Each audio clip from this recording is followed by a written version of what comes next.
स्वागत है। आज हम मुंबई शहर पर जो दस्तावेज हमें मिले हैं उनकी गहराई में उतर रहे हैं।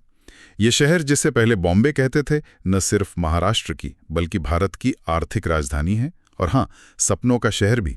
बिल्कुल। और इन दस्तावेजों में इसके इतिहास, इकोनॉमी, कल्चर, मतलब कई पहलू हैं। हाँ, तो हमारे पास ये नोट्स हैं। चलिए देखते हैं इन दस्तावेजों से मुंबई की कौन सी खास बातें क्या कहते हैं उभर कर आती हैं। यहाँ दिलचस्प बात ये होगी कि कैसे ये अलग अलग पहलू जो नोट्स में हैं मिलकर इस वाइब्रेंट शहर की पूरी तस्वीर बनाते हैं।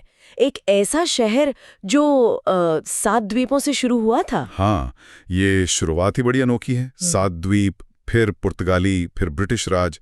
दस्तावेज इसे कैसे दिखाते हैं? मतलब ये एक बड़ा ट्रेडिंग हब कैसे बन गया? देखिए, दस्तावेज साफ बताते हैं कि 1668 में जब ये ब्रिटिश ईस्ट इंडिया कंपनी के पास आया तो उसका रणनीतिक विकास शुरू हुआ। उन्हें ये दहेज में मिला था और अंग्रेजों ने इसकी जो पोर्ट की क्षमता थी उसको पहचाना, व्यापार के लिए किलेबंदी की। अच्छा। नोट्स के मुताबिक फिर इंडस्ट्रियल रेवोल्यूशन आया और खासकर अमेरिकन सिविल वॉर के वक्त जो कॉटन ट्रेड बढ़ा, उसने से ग्लोबल मैप पर ला दिया। और आज देखें तो ग्रेटर मुंबई में लगभग 2 करोड़ लोग रहते हैं। बाप रे, 2 करोड़! और जो इसे भारत की आर्थिक राजधानी कहते हैं। जी। दस्तावेज इस दावे के पीछे क्या खास वजह बताते हैं, सिर्फ आरबीआई बीएसई के नाम के अलावा? हाँ, वो नाम तो है ही, आरबीआई, बीएसई, एनएसई। ये तो मतलब फाइनेंशियल सिस्टम की बैकबोन है।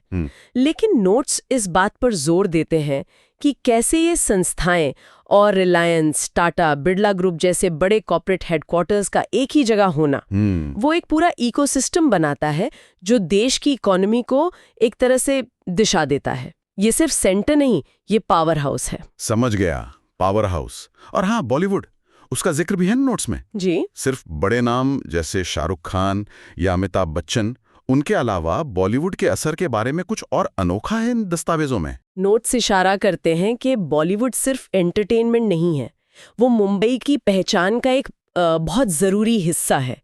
ये शहर की सॉफ्ट पावर है, एक तरह से। सॉफ्ट पावर, हाँ। ये शहर की ग्लोबल इमेज बनाता है और यहाँ एक पूरी इंडस्ट्री का जाल है, मतलब लाखों लोगों का रोजगार इससे जुड़ा है। ये बात दस्तावेजों में काफी विस्तार से है। ये तो वाकई दिलचस्प है। और शहर की जो तेज रफ्तार जिंदगी है, लोकल ट्रेनें जिन्हें जीवन रेखा कहते हैं, और गणपति उत्सव जैसे त्योहार, नोट्स क्या कहते हैं इस बारे में? दस्तावेज मुंबई की लोकल ट्रेनों को सिर्फ ट्रांसपोर्ट नहीं मानते, वो उन्हें शहर की धड़कन बताते हैं, जहां हर रोज लाखों कहानियां सफर करती हैं। वो शहर की रफ्तार और उस नेवर स्टॉप वाले जज्बे का प्रतीक है। सही है। और वैसे ही गणपति उत्सव जैसे त्योहार, ये सिर्फ धार्मिक आयोजन नहीं है, ये कम्युनिटी बिल्डिंग, शहर की जो कल्चरल डाइवर्सिटी है उसका एक बड़ा शोकेस है। हाँ, वो तो है। यहाँ मराठी, हिंदी, अंग्रेजी सब ऐसे घुल मिल गई हैं।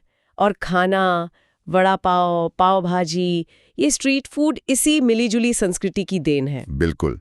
अच्छा, और शहर की पहचान बन चुके landmarks, gateway of India, marine drive, CST station, दस्तावेज इन्हें सिर्फ टूरिस्ट स्पॉट्स से ज्यादा क्या मानते हैं? ये इमारतें देखा जाए तो सिर्फ पत्थर नहीं है, ये शहर के इतिहास की, उसकी उम्मीदों की गवाह है।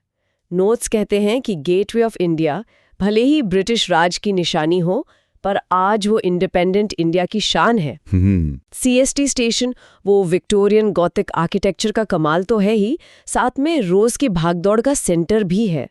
ये शहर की आत्मा के हिस्से हैं एक तरह से। ये बात तो है, लेकिन इन दस्तावेजों में चुनौतियों का भी जिक्र है। ट्रैफिक जैम, भीड़ और वो मॉनसून में पानी भरने की समस्या। हाँ बिल्कुल, और धारावी का जिक्र तो खास तौर पर है। दस्तावेज उसे सिर्फ एशिया के सबसे बड़ी स्लम नहीं कहते, वो उसे एक जटिल लेकिन बहुत जरूरी इनफॉर्मल इकोनॉमी का सेंटर बताते हैं।